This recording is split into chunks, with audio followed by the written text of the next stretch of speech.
Kravitz. If you have not followed his Triple H horse racing podcast, you're missing out. It's one of the best podcasts in the country.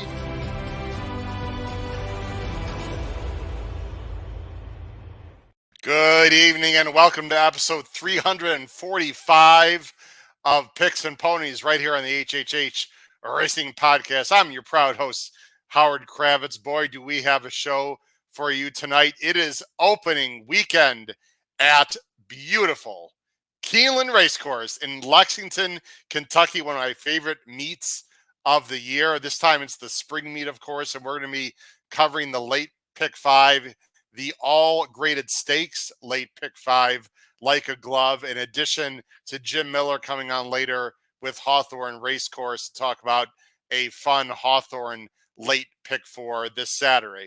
Please follow us on X right there at H Kravitz. Hit the subscribe button on the bottom right hand side of the screen on YouTube, and below the video player, smash. If Paul was here, you know what he would do. Smash that like button. We'd greatly appreciate it. Also in the top right hand corner, hit that notification bell so that you know when new content will arise. You can email me as well, hkravitzhorse@gmail.com, scrolling on the bottom of the screen. You can listen to these shows on Apple Podcasts, Spotify, and Anchor. The Power Picks tip sheet right now is absolutely red hot. If you don't believe me, ask people in the chat. Take a look at it for yourself on our website. The ROI this year is now above $1.80. It's almost $2.20 for over 3 years running now. Power Picks tip sheet, look below the video player. This is one of the biggest tip sheets we're going to have all year this weekend. We are covering the Keeneland pick five, the Aqueduct pick five, the Santa Anita Derby, the late pick four at Hawthorne, and those of you that have yearly subscriptions will also get a special, of course, Kentucky Derby update. I'll be up to the wee hours of the morning to write the Power Pick tip sheet for this Saturday. Check it out. Look below the video player. Just click the Show More button. You can find out how to sign up through Patreon. As I mentioned, great website, hhhracingpodcast.com, and we are on Instagram as well. Let me bring on my great co-host because we got a lot to do tonight, a lot to talk about. First, from the East Coast of Maryland, avoiding all the weather that's happening in the Midwest and the Northeast, Mr. Pete Visco, and from beautiful, sunny Boston area, coming to us from the Commonwealth of Massachusetts, and, of course, writer for the Saratoga Special, Mr. Paul Halloran. Guy, nice hat, Paul. How are we doing tonight, guys? Good. You got a different location tonight, Paul. What's going on there? Yes. Well, I am next door. I am actually in. I'm in my mother-in-law's apartment. God rest her soul. We lost her last night at the ripe age of 91. Wow. You could tell your wife, Pete, if she wants to be impressed.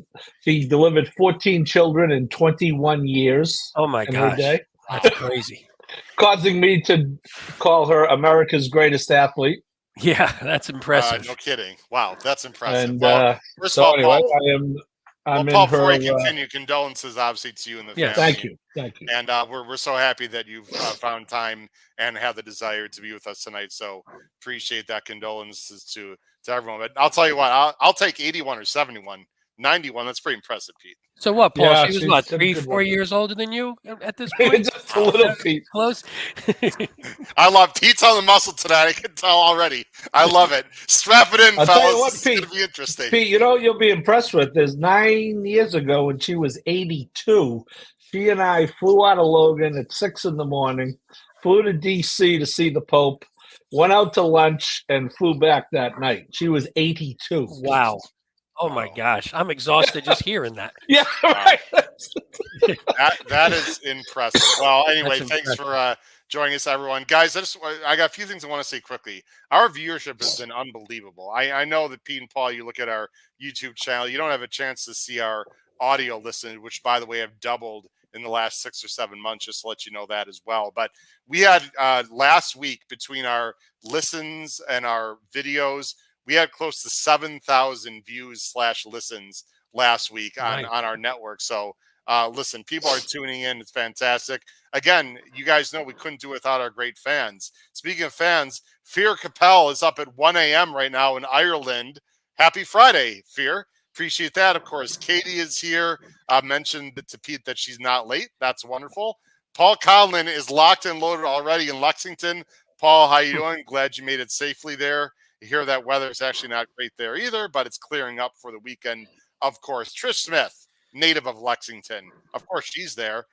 Getting ready for opening day. Oh wow, look at this, Paul. She's going to Iowa, the Iowa game, I'm assuming. So that's pretty cool.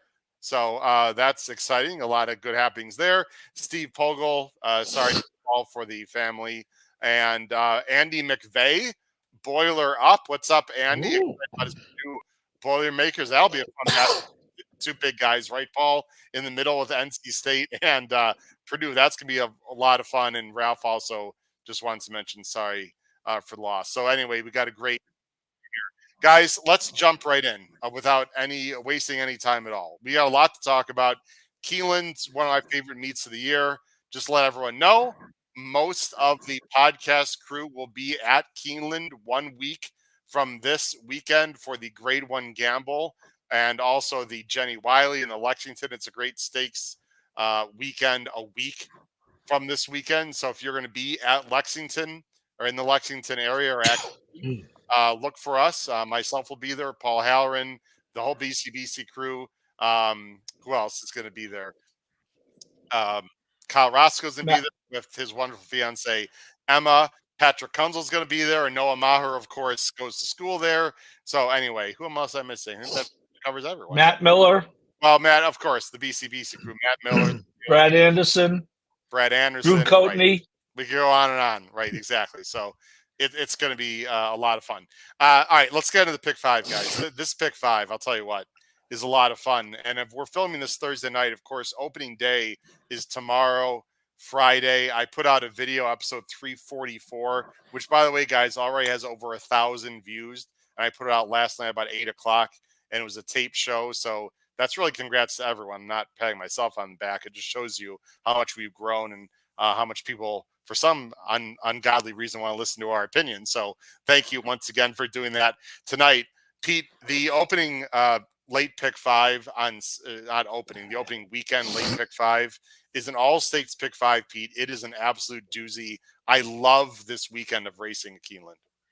Yeah, it's a tough one. It's funny. I can't wait to get to our pick five tickets because mine is very odd, and it shows how in 3 of the 5 I had quite the trouble narrowing down. So I did not. So that just goes to show that hopefully we can get some prices and there's real competitive. There's some potential stars there. So it's great. And I think Friday, I know you went over Friday, the Ashland might be the best prep race, boys or girls, we've had this season, I think, in terms of depth. Yeah, I think it's high quality top to bottom. So it's a great weekend all around. Yeah, you got the 3 top finishers of the BC juvenile fillies, and then a horse. And none of them are favored. Yeah, and exactly. They're not even the favorite. Impel could be Impel, who I think is the Oaks favorite right now, actually. Yeah. And the anti-post betting could be a complete monster. So we shall see. All right, guys, let's get right to it. Here we go. Late pick 5. It's an all graded stakes late pick 5. We should mention that is not a typo. It does start in race 6. There are 11 races on Saturday, but as you can see there on the screen, their late pick 5 will not, I repeat, will not include the last race of the day because it's not a stake race. I actually like that a lot, guys. But anyway, let's get right to it. It starts in race 6 at about 3:40 Eastern with the Commonwealth. It's a grade 3, 7 furlongs, $300,000 in the kitty. For the older males, a field of 9, the Moorline favorite, a former Lothenbach horse, now trained by Tom Amos, the number 9, Minnesota Ready.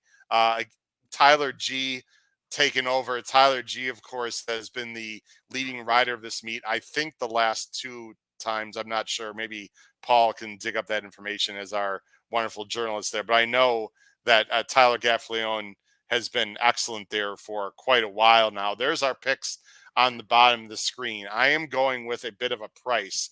Paul's going with the 4. Pete is going with the 9. Paul, let's start with you. You're going to go with Raise Kane, 3-1 Moorline, Ben Colebrook, and Luis Saez coming off a layoff with some big back numbers from last year. Yeah, and really, you mentioned Saez, Howard. I think that's a key factor for me. This horse is run a lot of different ways, right? Come from way back, uh, stalked. I like the fact that he's won at Keeneland in a race where he was a little closer. I just think with Saez, he's more likely to be in the race earlier, which you're going to have to be. This horse ran in the Derby last year, a mile and a quarter. He upset the Gotham at a mile in the mudded aqueduct. I think if this horse can be put a little forward, I think he's going to get the right trip. I don't think it's the fastest race going, but I think for me, with Saez being as aggressive as he is, I think he can get the right trip. Brad Anderson in the chat mentioned BCBC. Greetings, boys. Opening day at Keeneland tomorrow. Spring is here. Time to dial in some daily doubles. Yes, for Saturday, the daily doubles. Hats off to Jim Goodman, Pete, and Paul, and the whole crew there, because the takeout has been lowered, Paul, in the daily doubles. Don't quote me. I think, is it lowered to 15%, I believe, or is it 12? You might hear about that later, Howard. Oh. By the way, I don't know if you guys watched or saw the replay of my show Monday with Charlie horsing around. I had to get some things off my chest, guys. I was a little angry on Monday between Paco, and I've got some more things to discuss, which I think I'll save it for later. I'm just going to keep it to myself with the recent Mr. Zidane situation. Anyway, don't even get me started. Anyway, Paul, I'm interested to hear what you have to say later. Race Kane, you've got winning. Pete and I have this horse in third. Paul, you got the number 2 second, and that'd be Wick. I think it's pronounced Wicko, who surprised the hell out of me last year. Ran a complete hole in the wind for Wesley Ward, who is a preeminent trainer, of course, at Keeneland. You've got this 1 second of 4-year-old None Never Colt. Yeah, I mean, 4 to 1's probably about right. You got to pay the IRAD tax. But, Howard, the horse has only run on dirt twice. He's got to win in the second, and, an 88,000 allowance at Keeneland, and the Churchill race is worth 125,000. That's, that's like more like a grade 3 than an allowance. Lost to a stakes horse there in Dennington, Paul. Sorry. Dennington, right? And, you look at his buyers, 2 best buyers are those dirt races. So, I'm thinking, why can't this? I think 7 furlongs is a good distance. So, yeah, I'm, why can't this horse on dirt, right, be in the thick of things? He can. Now, let's mention, this is our first time here covering Keeneland in a while. So a few things that I've got to chime in on, gentlemen. So just be patient with me here. IRAD does not do great at Keeneland. He's one of the best jockeys in the world, obviously. Keeneland, not his strong suit. Pete, I think that's because his main clients and Pletcher and Brown sort of point to Gulfstream in New York. At least that's my opinion. It's not as if he can't handle the jockey colony at Keeneland. But not only is he overbet at Keeneland, Pete, he doesn't win at the percentage that he normally does. His ROI is awful. Paul, I'm not poo-pooing your pick. I'm just bringing up just IRAD in general. Thoughts on all that? Yeah, no, IRAD? That's fair. That's a good point. And by the way, Tyler has 7 meet titles at Keeneland. So wow. I hear he's pretty good answer that question too. And by the way, yes, 1 month from today, boys, 1 month from today is the Oaks. And 1 month from tomorrow, as we're filming here Thursday night, the 150th running of the Kentucky Derby. Very exciting. 1 month out. It's hard to believe. Pete, Minnesota ready. I didn't know what to do with him. I've got him in second. I've got a lot of respect for him. I don't know if Amos has moved him up, but he's got a lot of big races, and I do like an outside post going 7 furlongs at Keeneland. Yeah, I mean it's weird when you see a horse move up, at least from a figure standpoint. Usually you'll say, "Hey, the trainer switched," and you're talking about going from Pessin, who was an 8% trainer, to Amos, who's a 24% trainer. So that's not completely shocking. But then again, it was in the slop. It was off the turf. It was, you don't know if it was the best field, how the rest of the field is going to handle it. But from a figure standpoint, definitely moved up. And it's not like it was some super outlier. The horse has been, in the vicinity and has run good quality races before. I guess the weird thing with him is he sort of he sort of bounces around from distance to surface. So you don't really know what his preferred distance combination, surface combination is. So, but I looked at it and go, if he runs that race from last time, he's at least for sure in the mix. So if he's just better, and the one thing I do like, and we always talk about this, is when a horse runs really well and then comes back and works well. And his last 3 works post that race are really solid. He had a 48-4, then he had a bullet 48-3, and then a 47-2 right into it. So you're looking at that going, man, he's really holding his form. So maybe just Amos has him on the right track. So he's hard to leave off just from that perspective. And you have Tyler, who obviously likes this meet. So you're getting a pretty good combination there. Yeah, he is versatile, but he is 0 for 9 on turf and much better on dirt, it appears. Although he's actually run okay on turf, he just hasn't He won. just doesn't get the wins on turf. My only concern, and maybe this is stinking thinking, I mean, he won at going a mile at Alice. I've always thought he's better sort of sprinting. I don't know, not just because of the last race, but just I've never thought of him as a 7 furlong to miler. I could be wrong. I don't know, but I like him. I've got him in second, obviously. And my pick on top of him is I you know how I do the ABCs for myself and tosses. I had 6 horses on my top line, and they all made my pick 5 ticket, I think.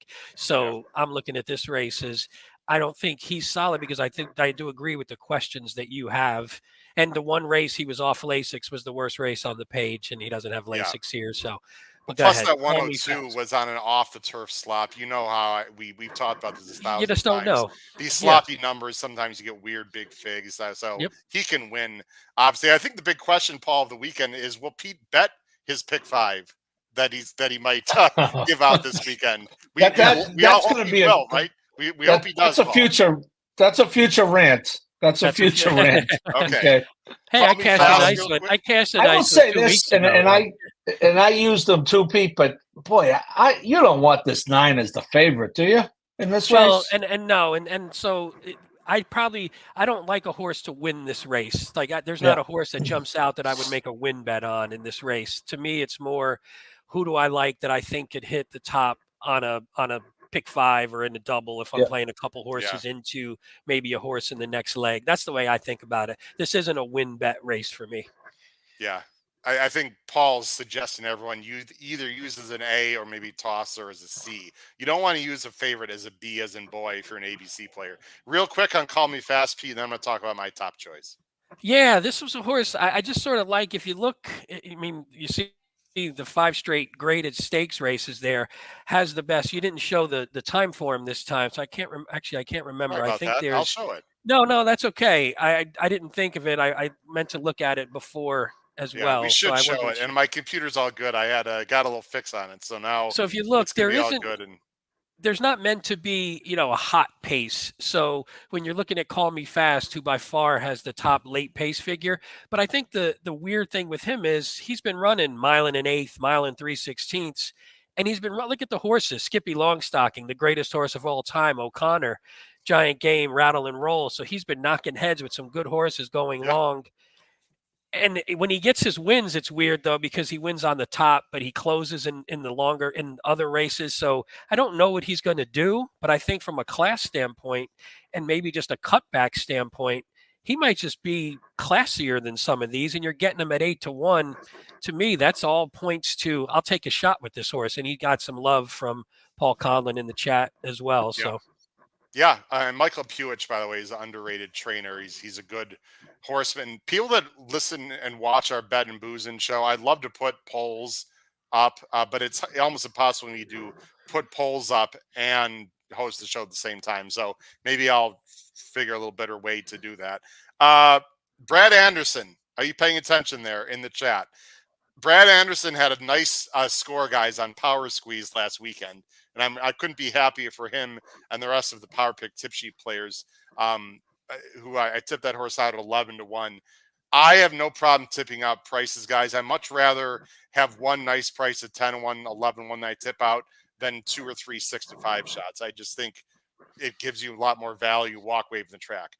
Guys, Bo Cruz to me is fascinating here. And like Paul sort of touched on, Minnesota Ready doesn't blow me away.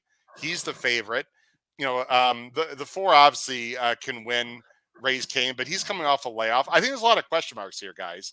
Look carefully at Bo Cruz, okay? What did he do last year that's anything wrong? 91, 92, 93 is a 3-year-old. And look who he was facing. He was right there at Disarm and verifying in the Matt win. Okay, the Iowa Derby didn't work out. Who knows what happened? He obviously needed a break. Comes back from the break, runs a 93 going 2 turns with a little bit of trouble. To me, guys, that is a perfect prep and setup. Why can't this horse go to 95, 96 and upset the Dan Field at 10, 12 to 1? He gets Jose Ortiz. I love Albert Stahl. I'm fascinated with this horse. I think this horse is really interesting. Any quick poo-poos or likes, and then we'll move on from either one of you on the number 6, Bo Cruz. I was just going to say, I was reading my notes as you went to him, and I don't have a bad thing to say in my notes. It's just for some reason he didn't. For some reason, I had him as sort of the next level down, but I don't. I don't know if that's maybe just because I'm not 100% sure if he doesn't want to go a little bit longer, and that was the thing that maybe threw me off. But that was it. Otherwise, 12 to 1 seems rough. You're going to say something, Paul? Go ahead. No, I was just going to say, Howard, why don't we just quickly pull up the Fairgrounds replay and show it to people? Oh, sorry. Wow. I mean, or the Ellis or the Churchill, that... any one of his replays, really, except for one, Paul. Sorry, go ahead, Howard. No. I mean, when you're going to take a horse at a price, I just want to caution everyone, you're taking a horse that's got some question marks, right? So I will validate Pete's comment. There are some question marks here, but if there weren't question marks, he'd be 3 to 1, right? So I mean, that's but none of them are debilitating question marks. Yeah, there's nothing bad. It's just more you're not 100% sure. I think you don't really know what he wants to do, and does he want to do? He hasn't gone short since his debut, but he was fine there. And Demolition Duke was a nice horse back then. So who knows? And I do like turnbacks. I like turnbacks a lot. Let's go on the next race, guys. Race 7. Here's our picks. Well, actually, I'll save the picks for a second. Race 7 is the Appalachian. Grade 2 on the turf, 1 mile. Restricted 3-year-old fillies, $400,000 is the purse. Nice big field of 12s. No AEs, no MTOs. Moneyline favorite is the number 10, Pounce, for Cassie and Castellano, who I thought ran a really big race. Nice horses at Gulfstream Park, guys. I'll put our picks on the bottom of the screen. And without mentioning the W word, I will say the turf's going to have some give in it this week, and I'm pretty sure about that. And the rails are down. This is a completely different turf course, guys, than what they saw at Gulfstream. It's probably more similar to what's going on at the fairgrounds. So, however, horses that have come from Gulfstream do very well at Keeneland. I think it's mainly a class situation, not necessarily a surface situation. So I don't know how you guys felt. I do think in general it's hard to wire fields on the turf at Keeneland, especially earlier in the meet when it's got a little give into it. But we'll get into that as we talk about this race. There's our picks on the bottom of the screen. I'm going with another bit of a price in the 4, Grecian Goddess. Paul is going with the 9, Buku, and Pete is going with the 10, Pounce. Pete, let's go with you first. You're going to Moreline favorite, Pounce. I thought she ran a gigantic race last time at Gulfstream. Yeah, that came back to be a nice feeling. Life is Audible came back, or Life is Audible had won before that, and is a quality horse. Ozara just ran back a nice second in a stakes race, so didn't beat a bad field, beat some real quality in that one. And we can see the replay. And you could watch the replay, even and better. She's the 11, everyone. We'll just take it into the stretch. She's the 11. How does she win this race? And she's in between way back. Here, Pete. And I I thought mean, there this is was really impressive in the white and red. Go ahead. It was. Yep. And she got some nice. I mean, there was some nice pace. I mean, you could see if you're looking, we're not looking at the PPs, but the PPs are coated red. So there was definitely some pace there.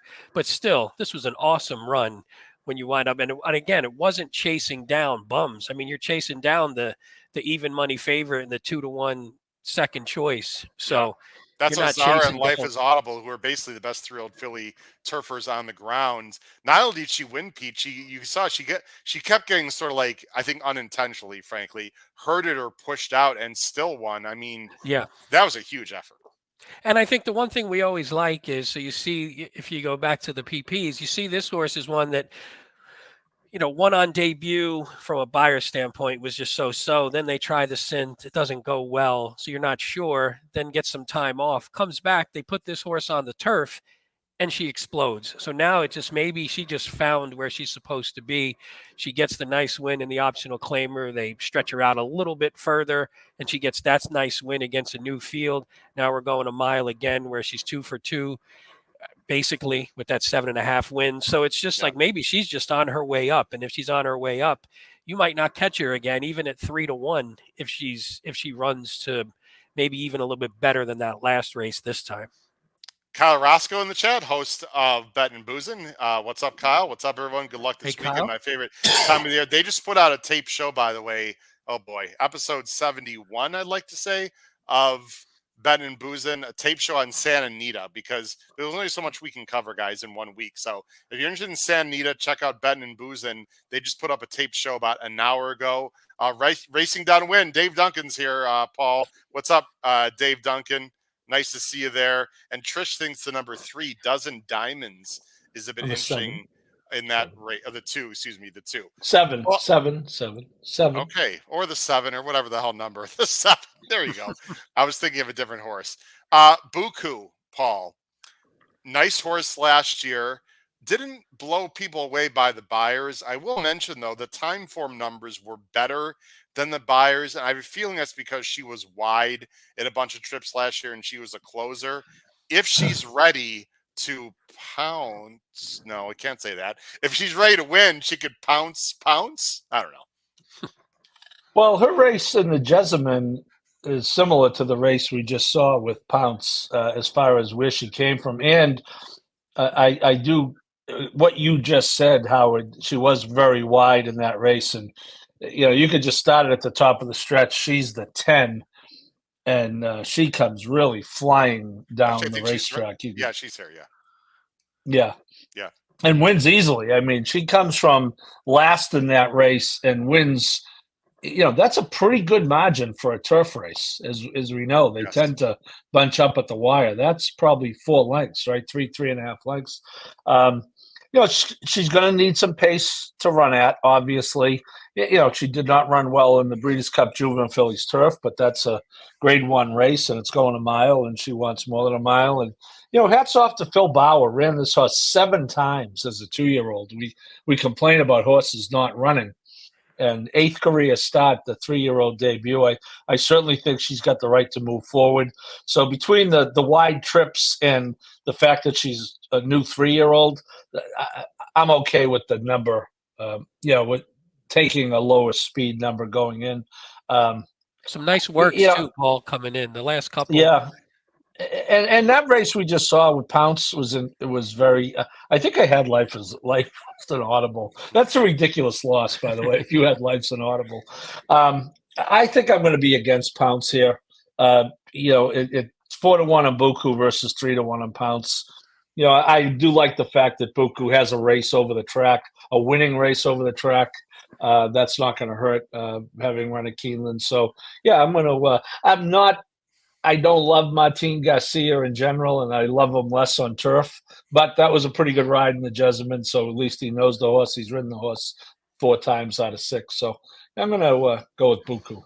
Yeah, there's a lot of ways to go here. We don't have time. We're going to move on a little bit here. But Paul likes austere, and I took a look at this Martin Schwartz private purchase, who's IRAD riding. There's a lot of question. I liked her, and then I decided, there's just too many question marks for me. Same, Howard. You wanted to pick her, didn't you? But she's interesting. I'll tell you who I think is really interesting, guys. And there's no way in hell that we're getting 10-1 on this horse. But I like Grecian Goddess on top. And Paul, let's see, Pete, you've got this horse 3rd, so you thought she was interesting too. By the way, love the ownership. How about Thelma and Louise stable? Yeah, a movie I actually never saw. I'm embarrassed to say. But anyway, this horse was not trained by Chad, previously trained by Clement. So to me, guys, this is not, a trainer upgrade, with all due respect to Chad Brown, because I love Clement. I thought that that her debut win was really good. They were the top 2 finishers, guys, were like many clear of the rest. She dug on really good in the lane. She looked really professional. I'm actually surprised the buyer Pete was as low as 74. Just visually looked better. And if people are thinking, well, Howard, this horse is too slow, look what Buku did, or look what horses can do in general.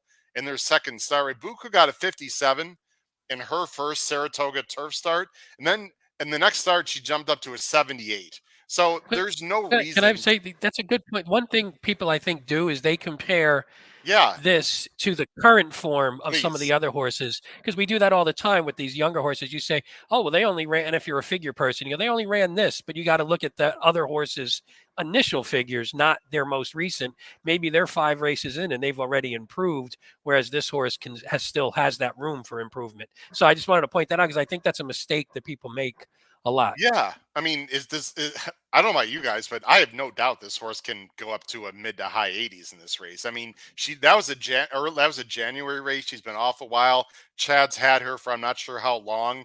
Flavian takes over, guys. This horse is half probably gonna decent be, jockey. yeah. I think she's gonna be like 5-6 to 1, but I'm very interested in Grecian Goddess. Any other thoughts, guys, in this race? We got to move on. Just a quick stat for Pete, Buku Pete. Phil Bauer, 120 to 180 days over the last 5 years, wins Yep. at 29%. Ooh, that is lovely. That is lovely. Lovely. Yes, that is very nice. It's a tough race, guys. Let's move on to race 8.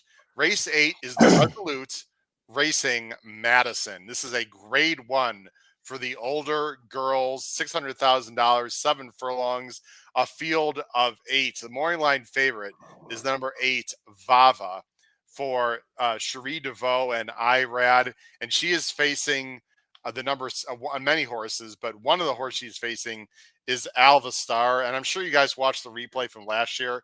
What a throwdown that was in the lane they had last year in the fall. Will it happen again? Who knows? We'll see. Here's our picks on the bottom of the screen. I'm going with the New York bred, Paul. Shame on you. Doesn't even have a New York bred in the top 3. What a traitor. Wow. I'm going to want Sterling Silver. Paul's going with Red Carpet Ready, and Pete is going with Vava. Paul, let's start with you. Red Carpet Ready. Big jump in the buyer last time at Gulfstream Park. Did get a good trip. Looked very good. She's an improving 4-year-old for George Arnold, Rusty Arnold is very good in Kentucky. And there's your boy, Louis Size again, 7-2. Yeah, I watched the 8 Bells, Howard, on Oaks Day last year with Patrick Lewis, who was Upland Flats Racing. Stood next to him in the winner's circle at Churchill, and that was a monster effort over a horse who came in with a lot of buzz. Money's Gold. I'm not sure what happened in the victory ride off the layoff, just didn't run, and that was a very good comeback race last time. Just good enough to. That was, I think, even though a grade 3, I think a prep for this. I think this horse is good. I think 7 furlongs. She's got the ability to go and to stay at 7 furlongs. I'm a huge Vava fan. Might have used Vava a little bit had she gone to the Filly and Mare Sprint, which they opted not to go. And but I got to go with Patrick Lewis and Red Carpet Ready, who you see here coming down the middle of the track at Gulfstream Park, and to win the Hurricane Birdie Stakes. Paul, how do you compare this field to the one she faces Saturday? In terms of talent, I think. What's your thought? I think the Saturday field is appreciably more difficult. Okay, Paul, you want to one quick? That wasn't a leading question. I honestly wanted to know what you. No, it's fair, but I mean, there's Alva Star. I'm going to try to beat, and that you just showed. That horse is terrific. You can't play him on. Mary, quite contrary, I think is over her head, but it's not terrible, right? So I think this is a really good field, as it should be for a grade 1. Paul, if she sits that trip you see on the screen, she's going to be a great spot. I'm surprised they didn't have this time coded fast, Pete, because with Icicles in there and Alva Star and maybe some others, I thought it would be a fast pace. But I'll tell you what, Paul, if Red Carpet Ready sits that trip we see on the screen there, just like sort of in the pocket, that would be ideal. I'd like her. I sort of want to see it again, in my opinion, but I'm definitely using her. I've got her in 3rd. She is definitely a threat. You want to talk about Vava real quick? Actually, let's let Pete talk about Vava. Paul, you want to talk about the 7 a little bit? The long shot you got in 3rd. Yeah, I thought this horse has really done nothing. Throw out the turf race. God knows why they decided to do that. But, 3 wins in 2 seconds, if it were a turf race, I wouldn't be interested in a California horse coming east, but pretty sure this is on dirt. 20-1 with Pratt, with the horses 5 for 5 in the exacta on dirt. I'm in. This could be a RTK horse, Howard, reverse tri-key. Could be interesting. She's improving. It's Flavian. This is an aggressive move, guys, coming from California into a grade 1. So obviously, they think highly of the horse. Guys, we've got hundreds of people watching, like literally hundreds of people watching right now, not only on our YouTube channel, but also on X. If you're watching on YouTube, please comment in the chat. Again, the chat's very active. It's live. So check that out. Pete, Vava. Vava ran a great race in the Raven Run against Alvastar. Beat her on the square. I mean, Vava had no excuse. Maybe Vava doesn't want to go 7. I don't know. There is a layoff to worry about, but you've got to believe if they're going to put Vava in this spot, she's cranked up and ready to go, because this is about as aggressive a spot, Pete, that a horse can be in of this caliber off the layoff. Yeah, for sure. But I mean, I guess the way you look at it is the last 3. It wasn't like, it's not like she wasn't running in quality company before, and then all of a sudden they're coming off a layoff. No So doubt. you look at the quality. I mean, they only lost to, unfortunately, Maple Leaf Mel, and that was, and Dazzling Blue, who's pretty good. So that wasn't even, there was no knock in that race. And now you get this horse back at 7, where she's 3 for 4. She has the win at Keeneland, which you talked about, the last one, and even before that, she had a second at Keeneland. So she's familiar with the track. She likes the distance. She picks up Irad. Again, she's had Saez, Johnny V, Irad. So that from a jockey standpoint, it's been pretty good. Cherie DeVoe, I always just like her. She seems to be doing better. She doesn't have the greatest win record in graded stakes, but I feel like she's getting better horses, and they seem to be performing better, even if they're not always winning. So I just think she could be an up and comer. And you said, Paul, you would have played her potentially in the sprint last year. I mean, if she runs big here, she could be one of the leaders for this year. So I think I feel like could also, if she can get the distance.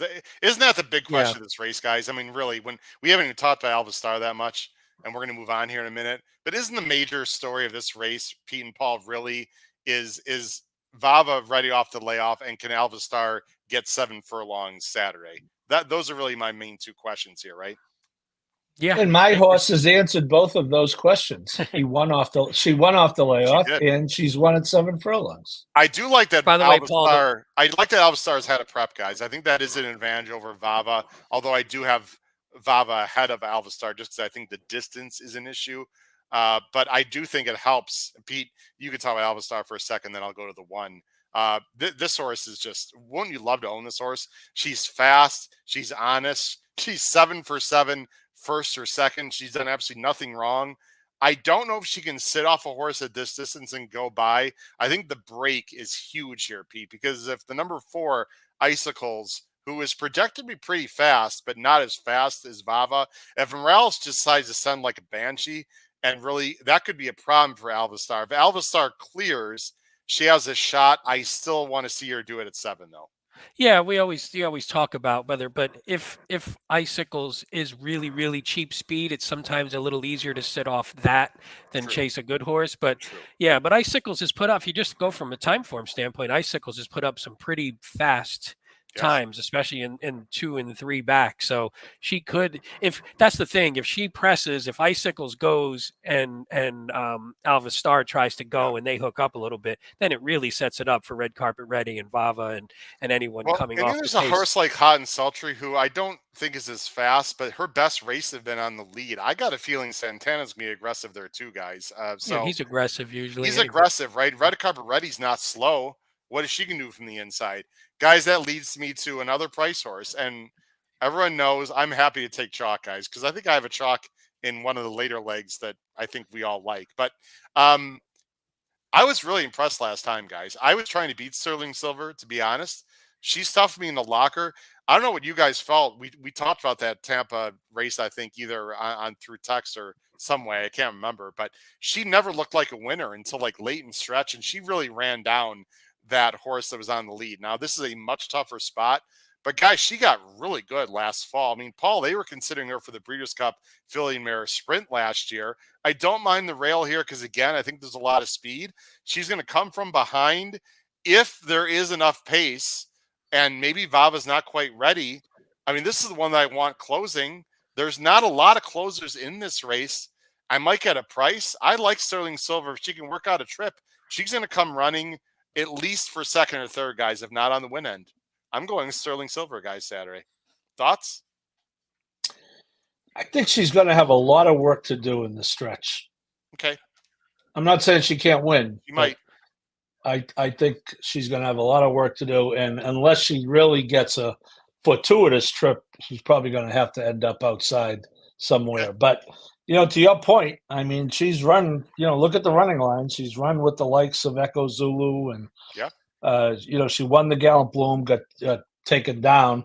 Won the State Bred Stakes race, and that was a decent race last time. You mentioned the Tampa race we talked about. So, I'm not going to talk you off a 6-1 shot, but I do think she's going to have a lot of work to do. That was why I put her in third, because I was wavering with this horse too, whether how high to put her, because I really like her as well. But I just thought maybe she won't. Maybe she just might not be able to get up because there might not be enough pace. But again, if we, like we talked about, if that 4 really goes and Alva Star goes too, then it sets it up a little bit more for Sterling Silver. I see Vashan is in the chat. We better put his chat up because Vashan on Dubai World Cup Day absolutely crushed the Exacta live in the chat on the show. So Vashan, I see you, and I will bring up your comment when we get to the Bluegrass. Guys, we're got about 5-6 minutes for each race here. So let's talk about the Shakertown pretty quick, and let's talk a little bit more on the Bluegrass, of course. This race, guys, every year is impossible, and this is, again, a very impossible race. And what you got to decide in this 5.5 furlong turf sprint for $350,000, and it is a grade 2, is do you like the horses coming from Gulfstream or not?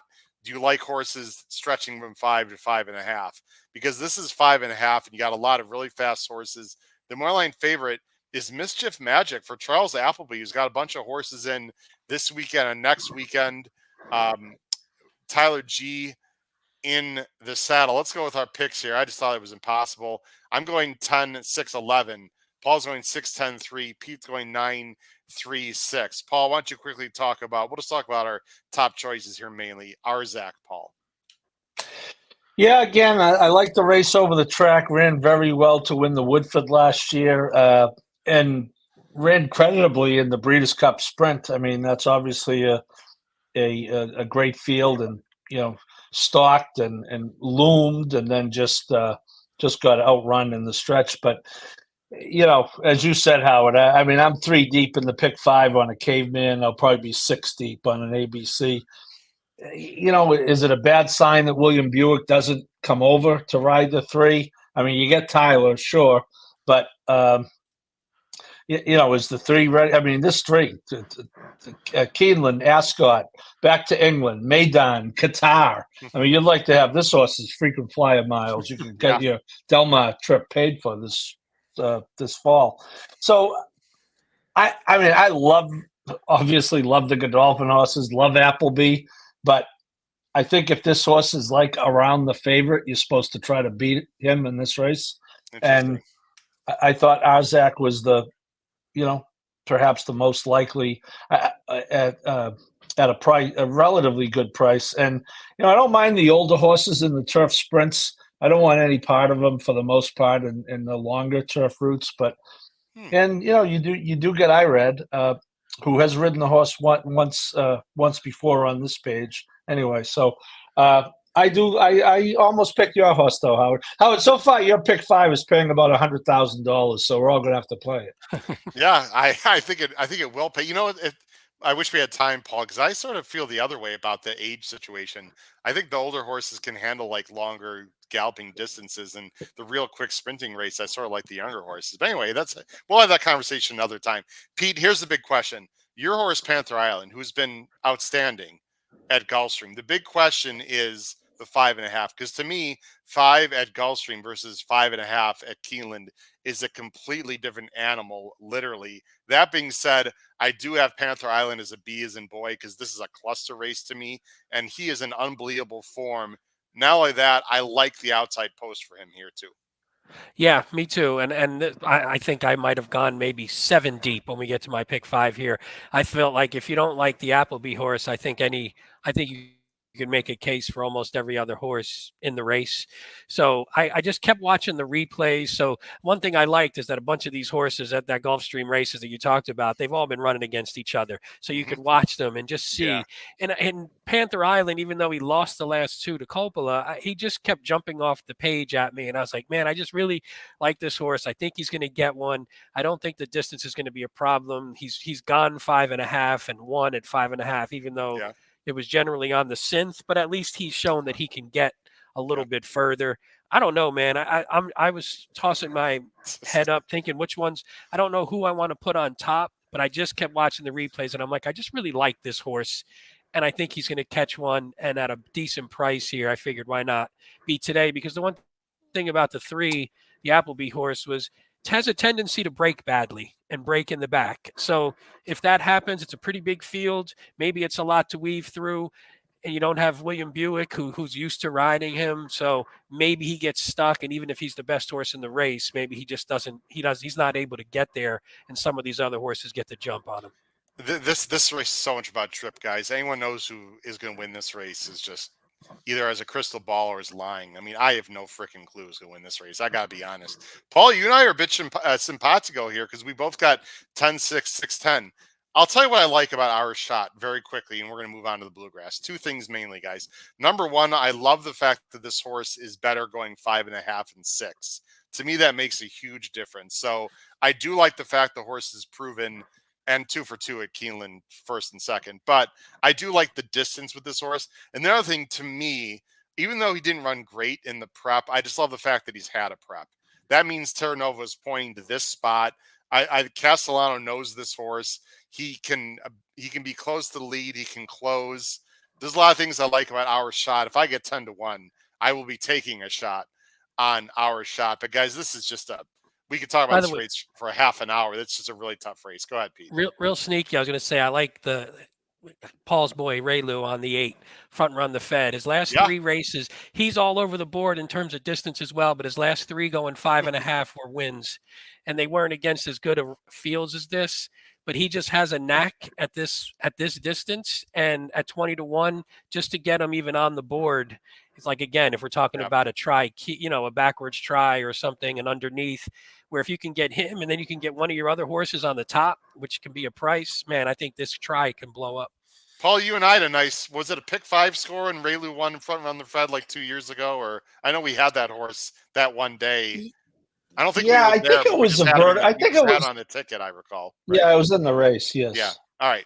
Anyway, guys, let's get to the Bluegrass. We got 10 minutes in the Bluegrass. Paul's rant, and then Jim.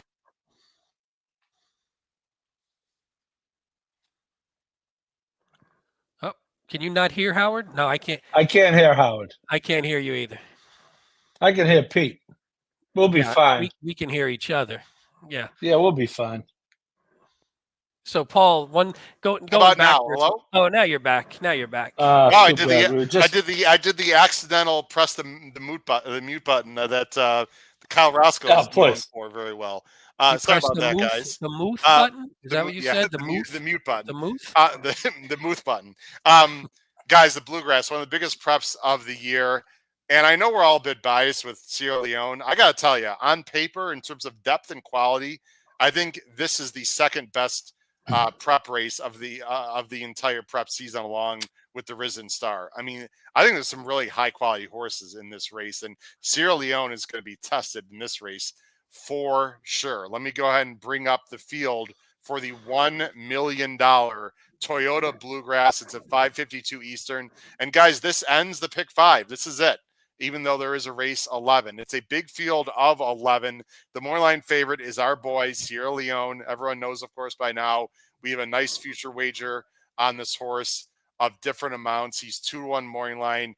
Chad and Tyler G. Here's our picks at the bottom of the screen. And look, If you want to give us some crap, go ahead. I know we're a bit biased, guys, but I mean, isn't he just the horse to beat here? I mean, he's done nothing wrong. He is very good. This is a big field, and there's got some talent in here for sure. Let's quickly talk about Sierra Leone because we've all got him on top.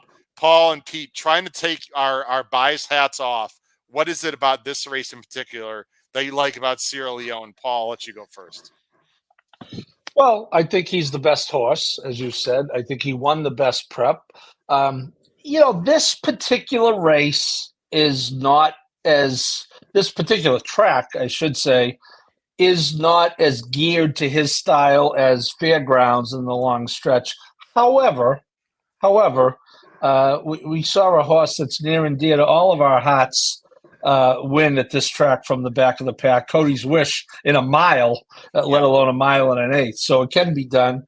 I believe Time Form has the race as fast, Pete, if I'm not mistaken. Yes. I see, honestly, I see one way.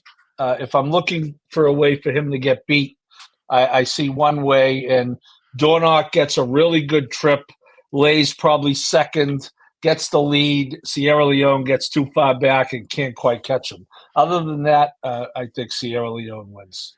Paul, and Pete, I know that he's a closer. He was a little more tactical at the Fairgrounds. I don't agree with this. I don't think he's going to be last. I don't want him to be last. I think he's going to, I don't think know about mid-pack, but I think he's going to be, I don't know if you guys can see the cursor, the little diamond. I think he's going to be more around here, like 2/3 back, Pete, because they know, they've got to know that this horse cannot be last in the Derby.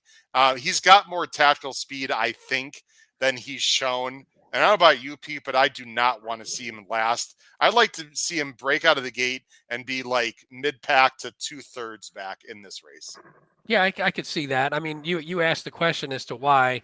I mean, it doesn't really have much to do with our bet as much as I think the pace works for him here. Whereas I think if you were letting Dornoch on the lead alone, then that could be a problem. But I think there's enough pace to where the speed is going to hopefully heat it up. We always say that, and sometimes it works, sometimes it doesn't. But I think from a pace standpoint, if you have the best horse with a pretty good pace in front of him, even though he's going to be coming from the back, I think that's a pretty good recipe for a win. When I think, and I do disagree with you a little bit, Howard. I don't like this field as much. I think could be some quality, but I think that there's questions for me from all the other contenders. Hey, I just want to. Vashon nailed the Dubai World Cup. He says it's easy. Sierra over just a touch. I mean, that's free money then, right? That's free money, Vashon. I love it. That's what we all need. Free money. Sorry, finish your thought, Pete. Go ahead. No, I just think he's better, and I think the other ones I have some questions about all the other contenders. So, and not that you don't have questions about him just from his running style, but. Yeah, I think he's just better, and I think he's going to get the pace to run into, and I think that's enough. Let's talk about some of the main contenders that we have within our picks also. To me, this is a very scary horse in this race. I don't know about the Derby. I like what I saw from Just a Touch guys in New York. The 2-turn question is this is a tough race, and for him to have to go 2 turns in this kind of field is tough, but he's by Justify out of a Tapit mare. This is an aggressive spot. Of all the horses, I think will get a great trip, along with maybe Dornoch, it's this one, guys. I think he'll just sit off some of the speed on the inside. If Just a Touch is good enough, Pete, I think he can absolutely win this race. Yeah, I think you're right in terms of he'll get the trip to win. I had the same questions. I had the note from last time from the Gotham of I'm not 100% sure. Like my note from the Gotham was I wasn't sure if he's going to love going longer, but I thought the mile would be okay. Now I don't know if the mile and an eighth is stretching it. We're going to fucking find out. That's for damn sure. Yeah, and that's what I mean. Like that's why you're in this race. That's why they put him here. It's like, can you do it? And let's see if you can. So I don't know. Does he get the best trip? Does he get a great trip behind the speed and then flatten out a little bit late? And I think me and Paul think that's maybe, well, I don't know, Paul, you don't have that one even in your top 3. Do you think sort of something similar, or you just like the other ones better?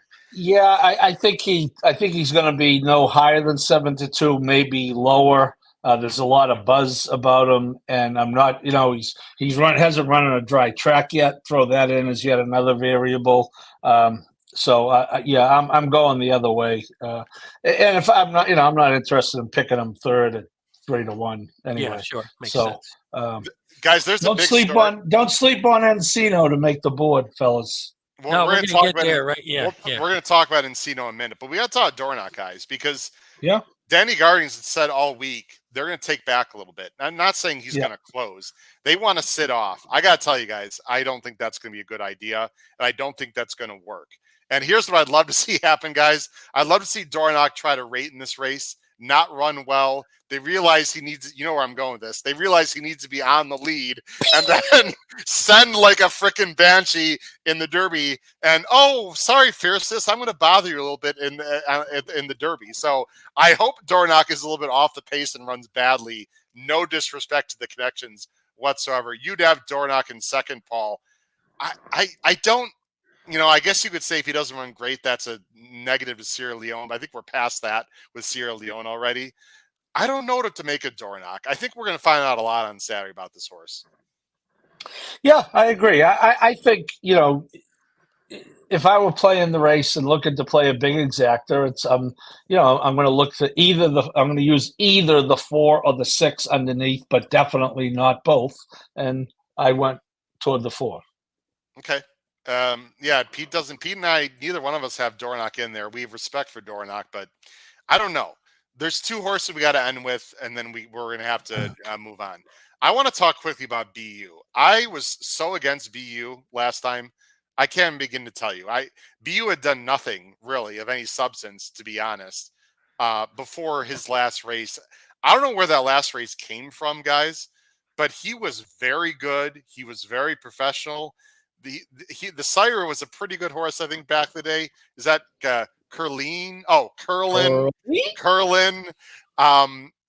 If this horse has his act together, by the way, Rapoli and Irad, if this horse has his act together now, guys, this could be a serious up-and-comer. I don't know what to expect. I just think he's interesting, and he gets a real good post. Any quick thoughts on BU, and then we'll go to Encino, guys. Can I give you a real fun poo-poo stat I found on Yeah, BU, which was one that I don't even know what the hell I was even looking at it for. It was Todd Pletcher, 1 for 35 with winners last out, switching off Lasix in the past year. Wow. That's a yeah.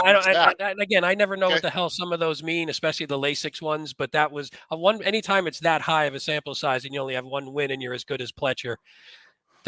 Mark said that BU woke up on Lasix, but too bad he had Lasix and didn't run well. That's why I don't think it was the Lasix, right? So, no, I know. I'm not saying, but maybe for some reason he coming off the lace. I don't know. Again, I can't explain a lot of these stats. You just throw them out there. Yeah. And people no, use I'm glad them. you. I'm if glad they like them. They like them. If they don't, they don't. Who cares? It doesn't matter. Sometimes. I'll let either one of you talk about Encino. Pete, you got the source second, Paul third, and then we're going to show our picks. Paul's rant, and then we got to get Jim Miller on. I'll let you guys totally go with Encino. The number 11, Pratt Godolphin, just won the the Mike Battaglia race at John Battaglia. John, excuse me. Sorry about that. Mike would have called it one day. John, yeah, my bad. John Battaglia and horses coming from Turfway have done well at Keeneland. Peter, Paul, take it away quickly. Good, Pete, you go. Yeah, Paul, it's a nice Godolphin, so I don't think that Paul's going to have any arguments with that. But I just think this is a pretty good horse who sometimes we're a little concerned about the ones that are on synth, but this horse, the breeding suggests that the dirt should be fine. I thought he was really impressive in that last race when just watching him and the way he blew by. And it wasn't like he was closing into a super hot pace. He's actually never gotten a real hot pace to close into. And I think he's going to get that here. We get Pratt again, which is fantastic. It's a Godolphin horse. It's Cox. Again, I think Pratt can put this horse in the right position and maybe will be a little bit ahead of Sierra Leone down the lane and could get the jump, or I don't know if he can outkick him, but I think if he gets the jump, why the hell not? And I just think this horse, the 11, is a potential bad post, but not for a horse who doesn't need to go, as long as Pratt can sort of work him over a little bit and not get hung out to dry.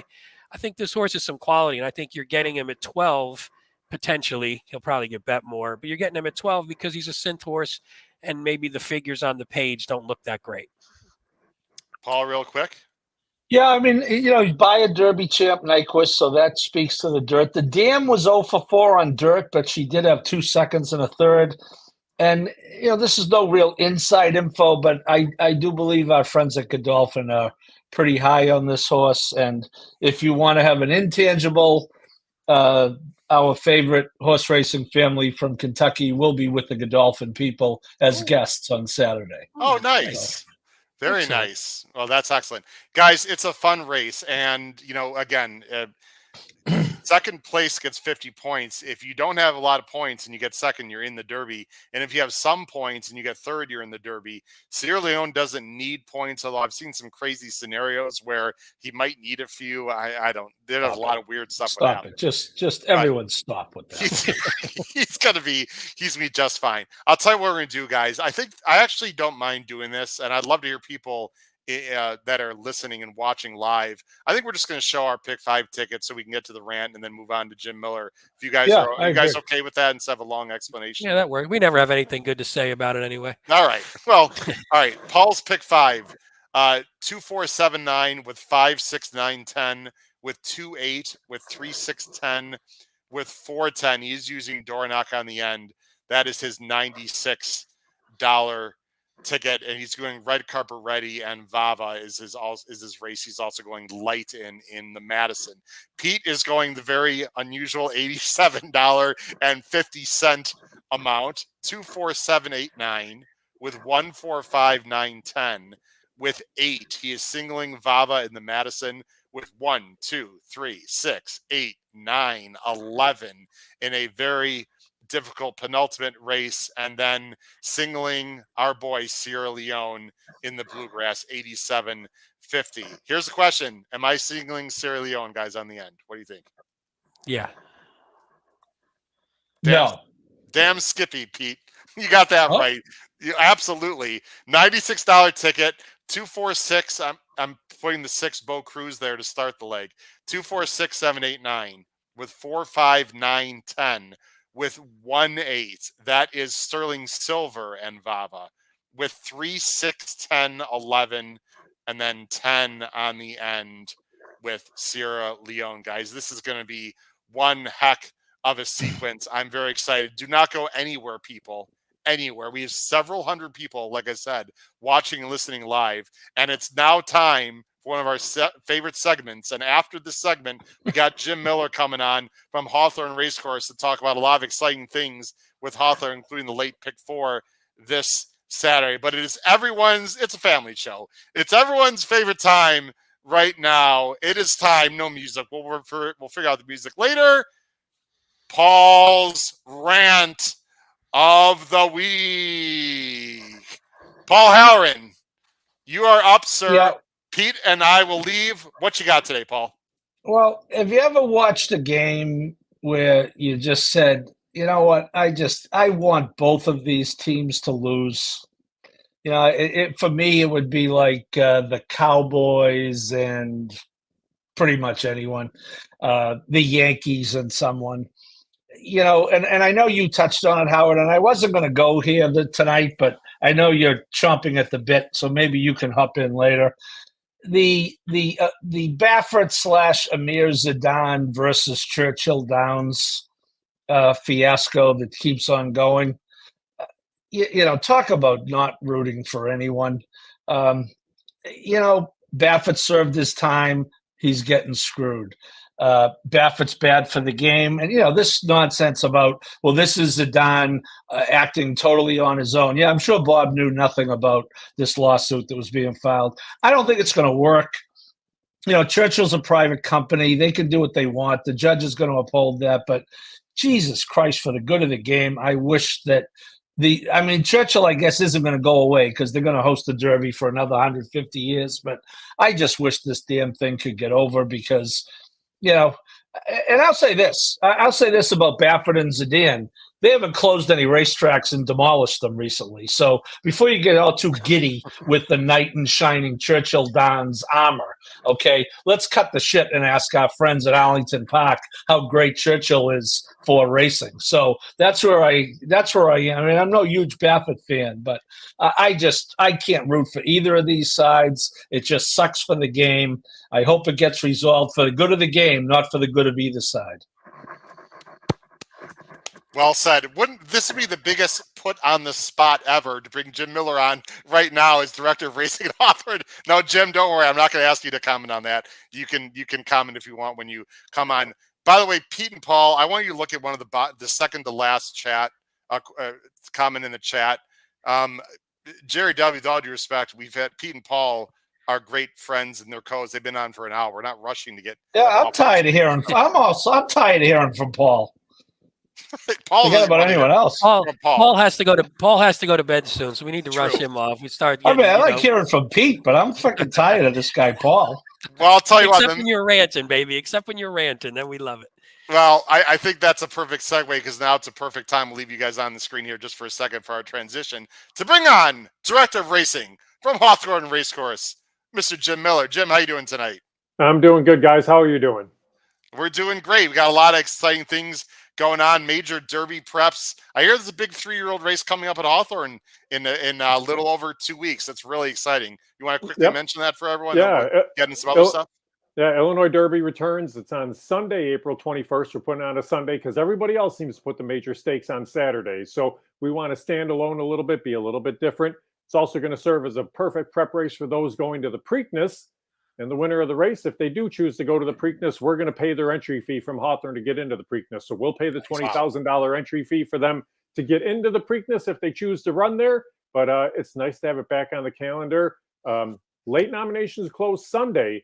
So we'll have a really good idea on who's going to be running in the race when I talk to you guys next week, too. Jim, can you throw some trainers out there that have already nominated to the race?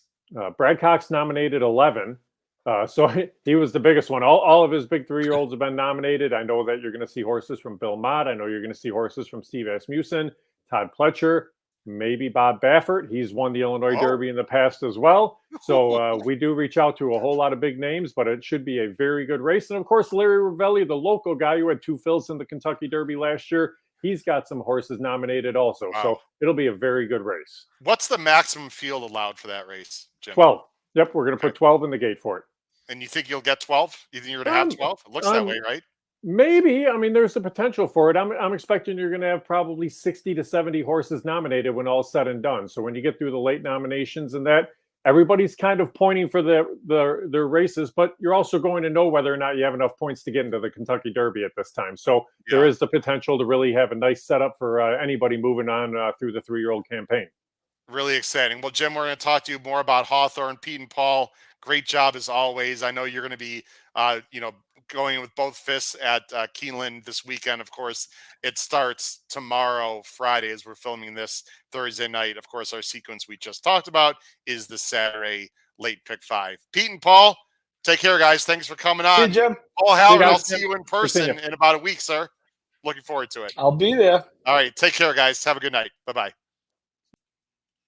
All right. Well, sorry, Jim. Didn't mean to take you off stage there. All right, Jim. Look, lot to talk about, and I've got a whole list of things. First of all, let's talk about this because we've got some exciting things ongoing right there. There it is. Yep. On Saturday, the Club Hawthorne pool party at Villa Park OTB. Myself, Matt Miller, Kyle Roscoe. He's not listed there on the bottom, but Kyle Roscoe will be there as well. Why don't you talk quickly about the pool party, Jim, because our Chicago viewership has always been good, but has been grown leaps and bounds in the last, I would say, 6 months or so. And we hope to have a huge audience out there Saturday at the Villa Park OTB. Yeah, Howard, these are so much fun. And by the way, I saw Kyle at the races at Hawthorne last week, but they're so much fun because the concept of the pool party is this. You go in for a small amount of money. They're anywhere usually $25, $35 to go in. Then you get food, you get drink, you get racing program. You get handicapping insight from you, Matt, Kyle, and you get to they get to give their input too. And then everybody's a part of the pool, the wagering pool that goes into these races. And like you see, it's Wood Memorial, Bluegrass, Santa Anita Derby, Hawthorne races as well. But you guys have hit for Yep. big money in the past. I've had a couple of pool parties where we've hit for big money. And when you say you hit for big money, that means anything that you make gets spread out evenly for everybody else. And you guys have had times, I have too, where people put in their $35 and they're leaving with 150 plus everything that comes along with the pool party. So it's a really cool setup. It's a great venue. Make sure you check that out. All the details are at our website as well. And just let people know that are going to be there live. They're wondering, like, what are we going to talk about? We're going to, as part of our bets, Jim, will be the Wood Memorial, some big races at Keeneland, and then also as part of our $1,000, we got to support Hawthorne. We're going to play that early pick 4, baby, races 2, 3, 4, and 5, because that is during the pool party, and I've already handicapped it. And we're going to talk about. Actually, we're not going to talk about 2 through 5 tonight, but the early pick 4 will be part of the pool party, Jim. So I'm excited to talk about that. Something you want to say there? It looked like no. Just looking at the sequences, the one thing that I've tried to do is throw some bigger fields in earlier on in the day too, but value-wise as well. We've seen that throughout the course of the meet because it's really been a kind of spread the wealth type of start to the meet. So many different trainers, so many different jocks winning races. If you guys hit it, you'll make a decent amount of money there. You led me right to it, Jim. On the screen, Equibase. Let's quickly talk about jockeys and trainer standings from the first 2 weeks. I don't know why Equibase does this. They've got like Gallardo, who has 3 wins, like not in. It's weird, but anyway. Yeah, they do it by money first. Yep. Yeah, I know, but okay. Yeah, I don't know why you'd rank. Well, whatever. Anyway, I'd rank it by wins, but that's a whole other discussion. Mojica, Centeno, Amy, the usual names. Anyone surprise you, or I don't want to say disappointing, but just anything in general you want to talk about here? Yeah, Gallardo is a surprise because Eduardo Gallardo is a guy that's a little bit newer to the circuit, but he's a guy that is off to a good start, riding horses for John Arnett, who is there with the large stable. He rides a good race. He rides a smart race. He's sitting 7th in the standings right now, but 60% top 3 percentage. The biggest thing that he's learned, and he's learned very quickly, Howard, is to save ground, to move along the rail, to bide your time. Don't freak out at the quarter pole because at the 3/16th pole, that path may open up, and he's been able to find that path a few times, and he's doing it with some horses that have paid some decent money too. And here are the trainer stats first 2 weeks, Jim. Well, you see Ravelli up top, and Ravelli starts a whole lot of horses and does really well. John Arnett there with the 3 victories too, and he's a guy that you have to keep an eye on. The other guy to keep an eye on, he hasn't made as many starts. Look at the guy in 4th, Armando Hernandez. 5 starts, 2 wins, 2 seconds. We're actually going to talk about a horse of his over the course of the late pick 4 sequence. He's got an owner that will claim a lot of horses at a higher level, 30,000, 40,000, 50,000. And it could be in Kentucky. It could be in New Orleans, wherever. It's been at Hawthorne for some too. And then they become allowance winners. They become stakes winners. They place their horses well. They place their horses to win. You definitely have to watch out for that barn. We're going to talk about the late pick 4 quickly. We have hundreds of people watching, Jim, and listening, literally hundreds. We're so excited. Again, there is ample opportunity at Hawthorne. The field sizes are good. They have different, now that they're a little bit further into the meet after the first few weeks, I see some 5.5 furlong races now scheduled. You got 2 turn races, nice allowance races. You got horses coming from the fairgrounds, from Gulfstream eventually, just all over, Jim. This meet, the handle's been great from what I understand already, so it's very exciting. What's also exciting for me, Jim, selfishly, is everyone needs to understand at home, we do not talk about our picks before Jim comes on. And Jim, you're going to see a lot of similarities, which it shouldn't make you feel good. It should make me feel good because you're the guy that's the director of racing. You know, you have all the intel. So if I'm picking similar horses as you are, that makes me feel good. Like the first leg of the pick 4 starting on Saturday in race 6, Jim is going 175. I'm going 152. Let's bring it up here. It is main claiming. These are not the strongest horses, obviously, on the grounds, but they have every opportunity to win. Maiden claiming 62.5. Nice big field of 10. We want big fields, and you've got it. Morning favorite and a soft one is the rail horse, the number 1, Ruth of Judah. Louis Roussel, Julio Felix. Full disclosure for everyone that's not familiar with Jim or this show, Jim does make the morning lines. Just want to make sure everyone knows that. We are both going with Ruth of Judah. Jim, what do you like about this 4-year-old filly? Well, and here's the thing, in making the line for this race too, Howard, whenever you see Larry Ravelli in a race, you have to give him consideration. He's got Haviline in here, who I laid as the second choice at 4-1, who hadn't shown a whole lot in those morning works. But again, it's Ravelli. So you always have to give a look at that. His first start percentage is over 20%, as you see there on the screen.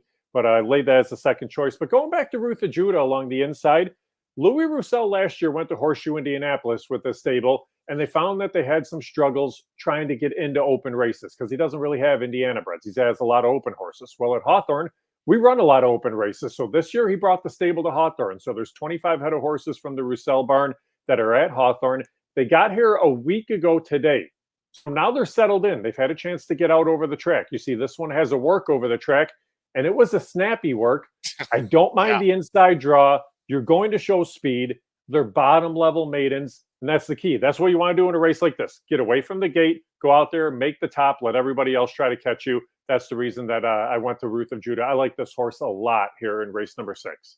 I could say it on my podcast. I would never say it on a live simulcast with you. Just go to the damn lead and wire the field. That's all you got to do here, Jim. I mean, this horse is tons the class. I realize that she's dropping down again, which frankly would be a red flag.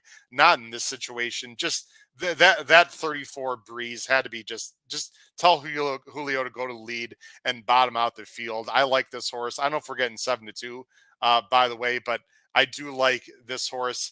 And I'll quickly let you talk about either the 5 or the 7. The 5 is Maggie E, who should be up close at 9-2, is 0 for 19 though. And then you've got an interesting horse that I took a look at, Got No More Tears, the 7 for Bendazoo at 15-1 as your second choice. Why don't you talk about this horse actually? So here's the thing that's a little bit intriguing about Got No More Tears. As you look at the barn, they've won a little bit off the lengthy layoff, but the maiden second start number was a thing too, where you do see that they have horses that usually do improve in their second start. This is a barn that has numerous horses that have come off the layoffs and horses come back and run well. You can tell this horse has definitely had some sort of issue because they debuted last July. That was a maiden allowance race. Now they're dropping all the way to the bottom. But again, you look at that last race, you were chasing decent fractions for that field. Those fractions in this field are going to put you into contention early on too. And I just think Got No More Tears is a horse that'll be hustled away, pushed into contention, maybe a little bit of a sleeper at a price. I'm sorry for asking this as a host, Phil. Robert Pompel related to Tommy Pompel? Yes, brothers. Okay, thank you for that information. By the way, neither one of us has the Ravelli look. This is the dam is all turf, by the way. Slow works. I'm going to let this horse beat me also, Jim. I completely agree with you. I threw the 5 in there just because if the one doesn't break or something, this 5 looks like she'll have the lead.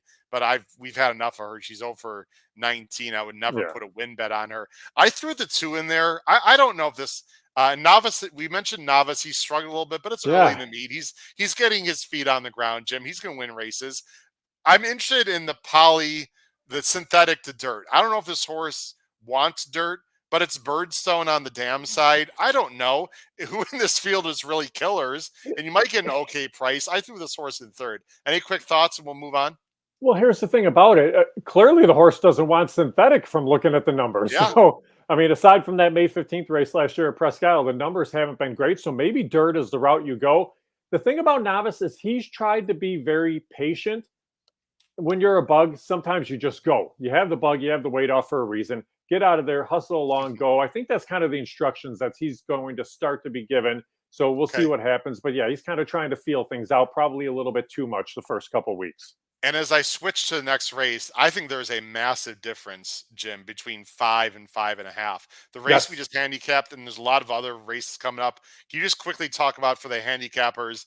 It doesn't have to be a Hawthorne surface comment, more just in general handicapping. 5 to 5.5 to me is huge. Well, and especially at Hawthorne too, because we have very long stretches and relatively tight turns. At 5/8, it is a short run into that turn, which means one of two things has to happen. You're either hustling from the inside so you don't get shuffled back, or you're hustling from the outside in the bigger fields. And oftentimes horses in the middle get bottled up, get bunched back, and get squeezed back too far.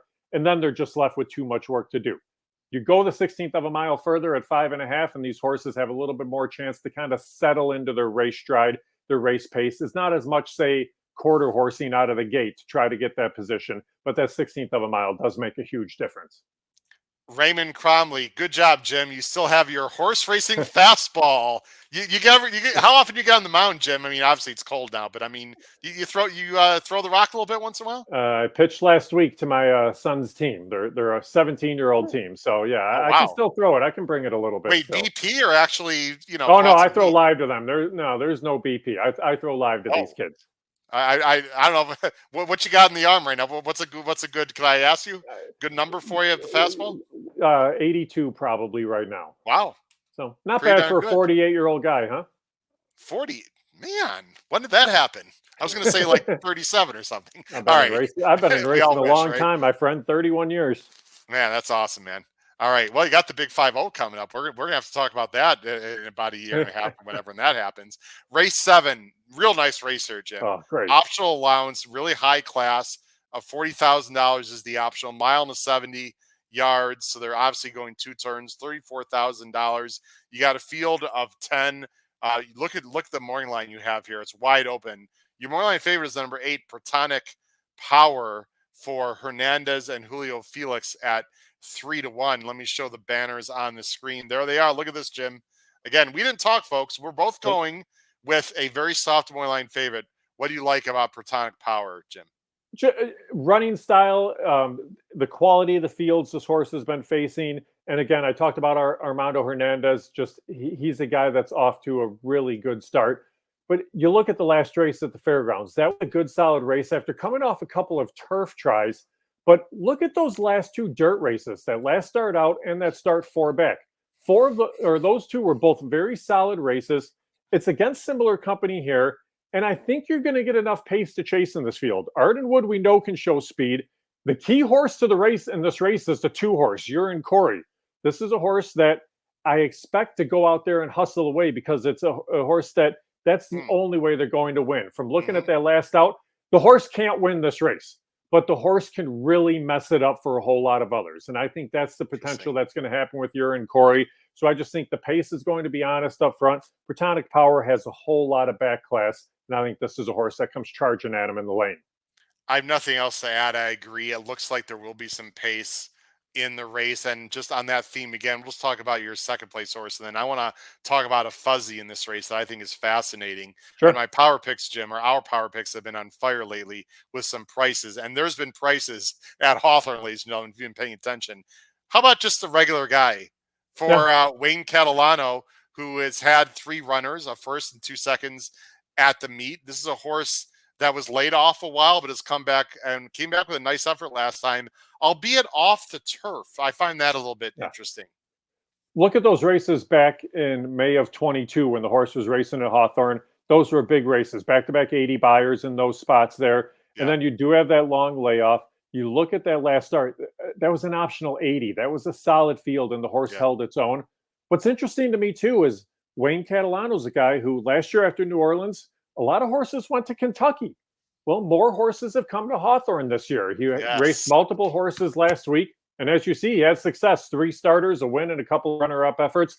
He's not sending horses here to just run up the track, to just give them a start. He's sending horses here with the intent to win. I think you get every bit of the 6-1 because of some others in this field here. One other to mention, Howard, just look at the record of the 10 horse in here. Read the cliff notes at Hawthorne. Cool. An absolutely amazing record over the Hawthorne track. And because of that, you have to give the horse a look too.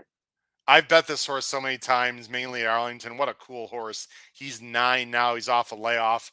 I think this is too much to ask at this point of his career, but he's just a very cool horse. Here's my fuzzy, Jim, and I'm going to mention this in the power picks. This is going to be one of my plays of the day at Hawthorne. The number 6, Ocean of Storms, 20-1 morning line. I'm not going to bore everyone, but let me say a few things. First of all, NBS Stable is great ownership. I know them because they have partial ownership in Shards and a lot of horses with Crown's Way Racing and Kelsey Danner. So NBS Stable are really good people and they know what they're doing. Look at the breeding here, Jim. I'll go full screen here. This is a 4-year-old lightly raced Malibu Moon gelding out of a Curlin mare. Yep. This horse wants to go long. You know what? He's run okay recently. Delta Downs is not a closing track. It's tight turns. He was staked at Prairie Meadows. I know he doesn't look very fast, but there's a new trainer with the your guy John Arnett, who you just mentioned. There's a lot of speed in this race. Gets a live jockey. Jim, look out. I've got a feeling Ocean of Storms is going to run a big race. This is my very popular reverse tri-key play. I'm going to use them in all spots underneath. If I was sitting next to you in the studio, I'd recommend everyone do that in this race. I am fascinated with Ocean of Storms in race 7 Saturday at Hawthorne. Am I crazy? Quick thoughts. No, not at all. And look at the workout over the track too, because Yes. again, you mentioned Delta Downs compared to Hawthorne is different.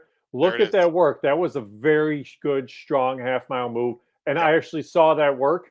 They didn't have to work that hard to do it either. Ooh. So to go 47-2 relatively easily. Jim, you're lowering the price impressive. Right now. No, you'll get your 20-1. Trust me, you'll get your 20-1 on this horse. But I everything you say about the horse, you make a very good case for. Thank you. I appreciate that. I don't know. Maybe it's too much. We'll see. Before we move on, Jim, I'm Tony Rollo, the president of Crownsway Racing, is not going to allow me to have any more ownership if I don't mention the race 3, our first Crownsway horse right now at Hawthorne this year, Euclid Avenue. You gotta love the name. He's going 2 turns. He's a bit goofy. He's immature. They think longer is better, and he's been working well for Chris Block. Check out Euclid Avenue. I don't know if you've handicapped the early races yet for Saturday, but I have a small ownership of that, so I'll be rooting for Euclid Avenue. Any quick thoughts on him in that race, Jim? Has a huge shot, because that's going to be another race too, where the 5 Mystic Power being Ravelli is going to take money. Euclid Avenue is a horse that definitely fits, especially off that last out. Here's the thing that intrigues me about this horse too, Howard. There's really no speed at all in this race, and Euclid Avenue stretching out to go 2 turns. Look at the post draws the last couple, 8-hole and 9-hole. Yes. You move down to the 3-hole here. I fully expect this horse goes out, shows speed, and can contend the entire way. I would love to give people intel. I don't know what the plan is, to be very honest, although I like that plan, Jim. He's been goofy on the turns. He's just immature. We thought pretty highly of him at first. It just hasn't quite worked out. So you do what you got to do, and we're dropping him in. But I just wanted to mention that horse. Race 8, another nice 2-turn allowance race. Let's bring that up right now. This is the penultimate leg, everyone, of the late pick 4, mile and 70. Again, sorry, I got to go forward. Excuse me. Mile and 70 allowance race, N1X, field of, I believe it's 11. Yes, 11. Big morning line favorite here. Camp Daddy 8-5. Hernandez and Julio Felix. Let's see if we have this horse on top. Nope, neither of us. Look at this, Jim. We're both going with. Actually, is that? Yep, that's right. That's right. Okay. I don't. Oh, yeah, that's right. You're going with the 8. I'm going with the 11. Yep. Sorry. For some reason, I thought we both had the 8. I knew I didn't like the 8. Sorry. No disrespect. It's getting late, Jim. You're going with the 8. Simple logic. Go ahead. Well, and I'm going to explain to you the great reason why you may not like the 8. The 8 horse hates to win. Simple logic, hates to win. He's a horse, you look at it, 10 runner-up efforts. Here's the thing that intrigues me, though, a little bit about this horse. Go back to that July 16th race of 23, Howard. Yeah. That race out of Simple Logic was a race taken off the turf, run on the dirt. I like what they did with the horse that day. Put the horse into the race much earlier than they do for any of the turf races. They held the lead in the lane, and the horse just got run down at the wire. But that's the way you're going to win this race, because you're not hanging if you have a 3-length lead in the lane. You're just getting caught. There is very little speed aside from your top pick. And what a great name. It was this big. It's kind of like you're talking about the fish that you caught. But that's the only other real speed to me in this race. And I think that horse can go too. But aside from that, I don't think there's a ton of pace in here. You see it right there. I think Simple Logic actually can kind of inherit the lead more than anything else. And if that's the case, maybe just can kind of cruise along and go from there and open up in the lane and hold on late. Yeah, look, he can win. I don't like 2 for 27. Although it does need to be mentioned, and this is where, Jim, you do a great job with this. I'd like to believe I do a good job. You got to look at numbers carefully. Yes, 2 for 27, but 17 of those 27 were turf. If you just if you just go to dirt, there's only 10 dirt starts. So he's had a lot more opportunities, obviously, on turf. Now, people could say he just doesn't like to get his picture taken. Okay, I can't argue that. But maybe, like you said, he is going to be better on dirt. I'm interested in One the other 11. thing, one other thing with that Yep. horse too, Howard, to Yep. simple logic. Look at the jock who's riding on Saturday. Look at the jock who rode that race July the 16th. There it is. Oh, Good point. there you go. Well, Mojica's finally back on the horse too. I think that's a difference.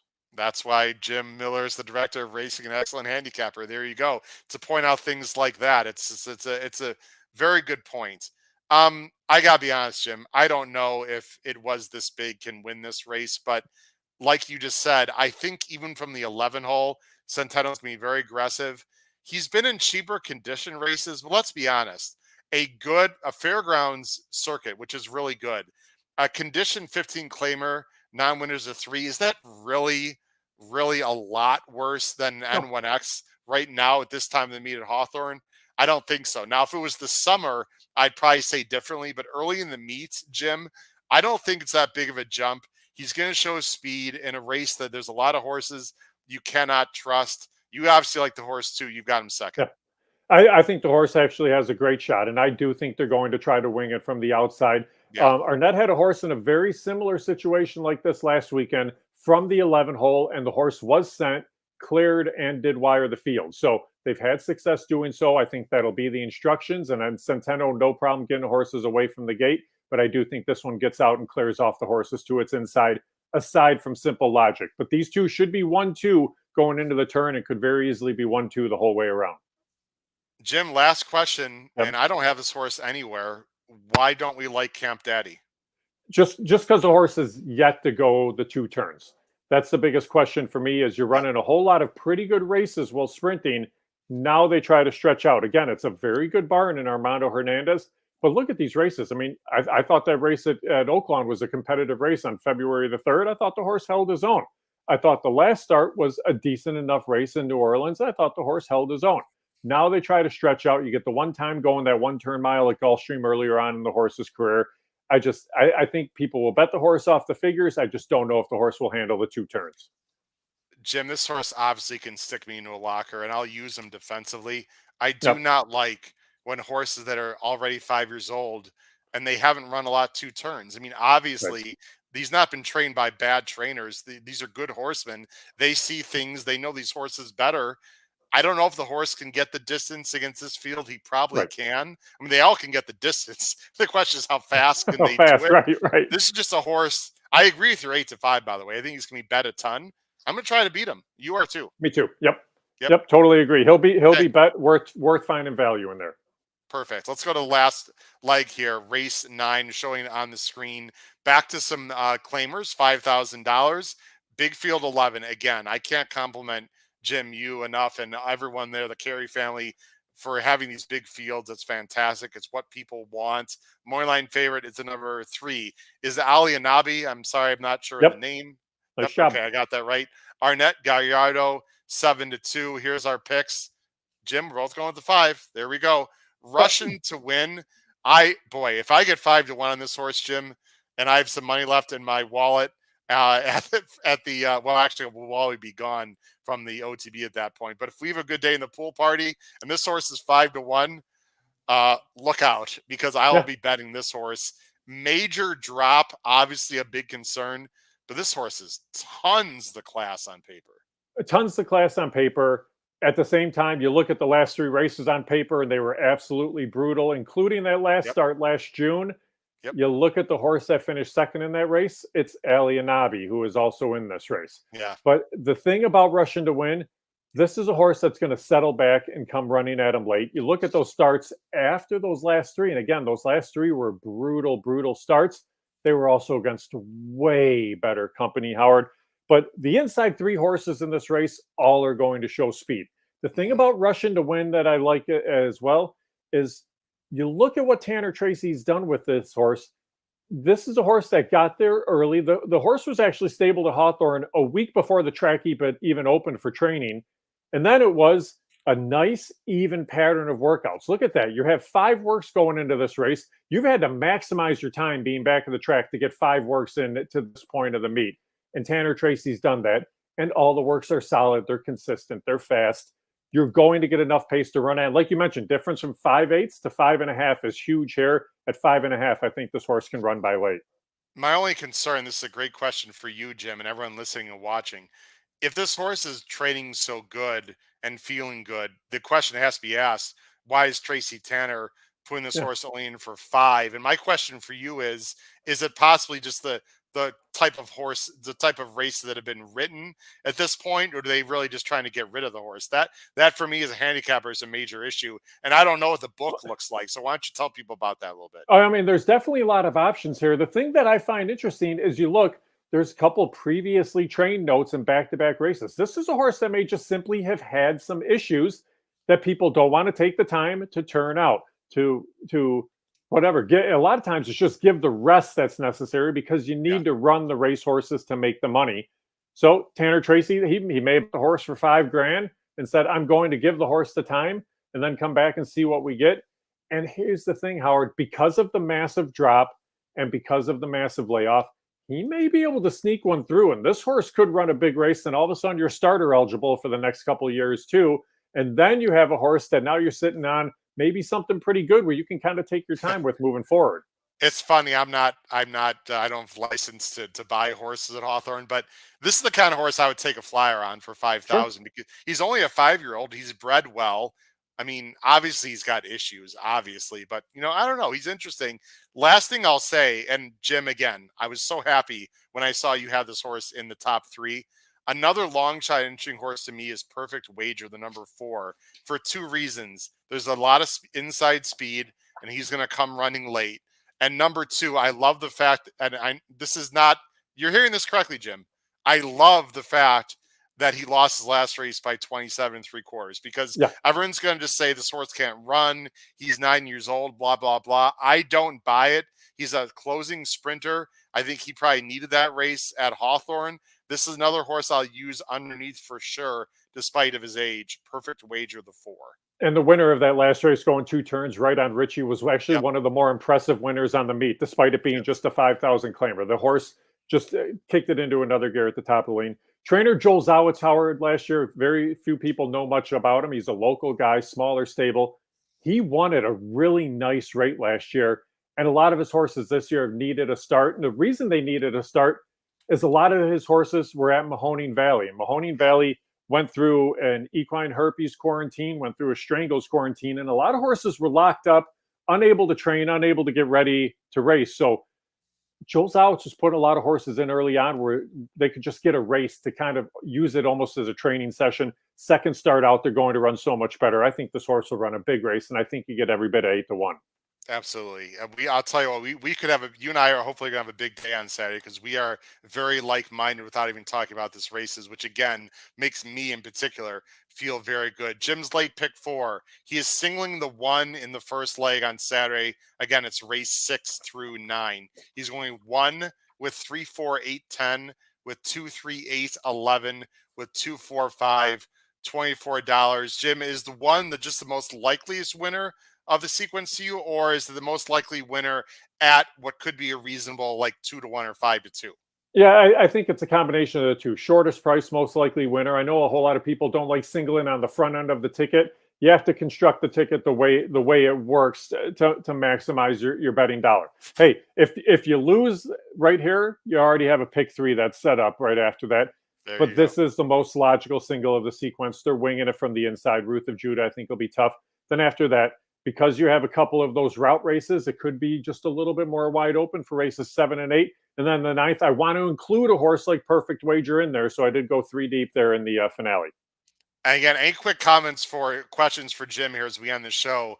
People are taking notes, Jim. That's not why there's not a lot in the chat. We have still a ton of people watching as we did before, but people are listening intently on Hawthorne. But any quick questions for Director of Racing Jim Miller about anything about Hawthorne, please put it in the chat every time he's on the show, as well as Emily Galkson as well. Here's my pick 4. I went cheap too. And again, you can see we're relatively similar, Jim, here. I'm going 1, 2, 5 with 3, 4, 6, 8 with 3, 11. I begrudgingly put the 3 in there just because if he gets the distance, he probably wins. That was the chalk in that race.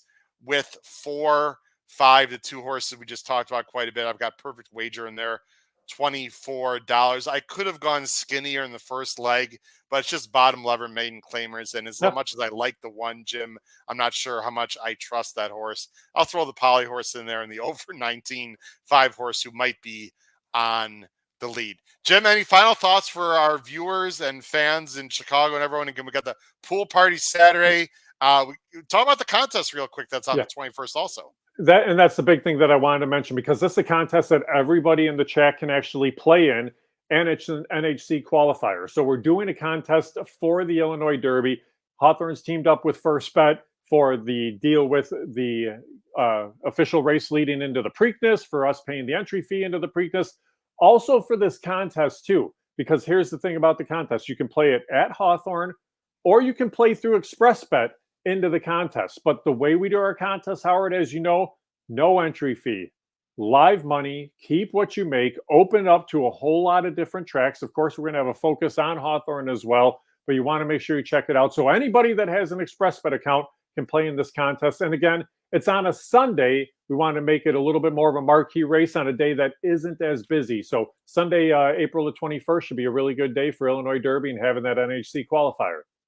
And if you want to see yours truly, just because, hey, I'm a pretty nice guy. Most people tell me. I will be there, Jim. I will be there at Hawthorne as well. And also about this Saturday, want to mention, I don't know if you've talked to wonderful director of marketing, Dakota Schultz, but I believe the plan, if we can work on the technology, is while we are at the Villa Park OTB, the Crazy Pour, of course, you're going to be at Hawthorne doing your work, that we're going to try to pipe in live on the simulcast feed. So those of you that are watching Hawthorne, especially earlier in the card on Saturday, should hopefully, cross our fingers, see myself and possibly Matt Miller and Kyle Roscoe actually live talking to you and possibly Emily, whoever else, on the simulcast feed, which would be pretty cool if we can work that out. Yeah, we were doing some testing last weekend, so bringing your signal into our signal and that, doing it right at the tail end of our pre-race show. So that is the plan, my friend. Try to get everybody kind of a feeling for the atmosphere out there at Villa Park, how much fun it's going to be, how much money you're going to make for everybody, and then talk about the Hawthorne card too. So yes, it'll be a whole lot of fun, Howard.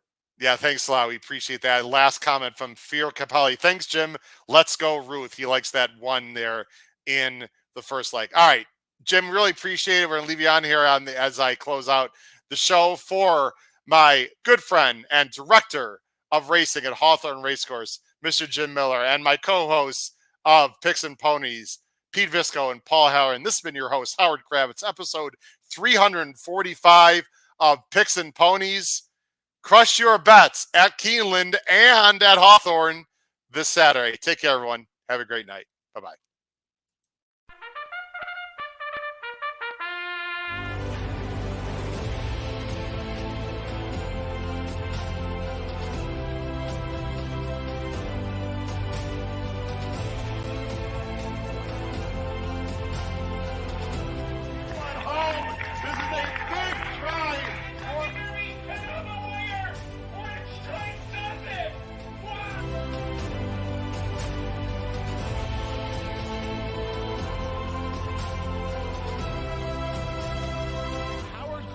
If you have not followed his Triple H horse racing podcast, you're missing out. It's one of the best podcasts in the country.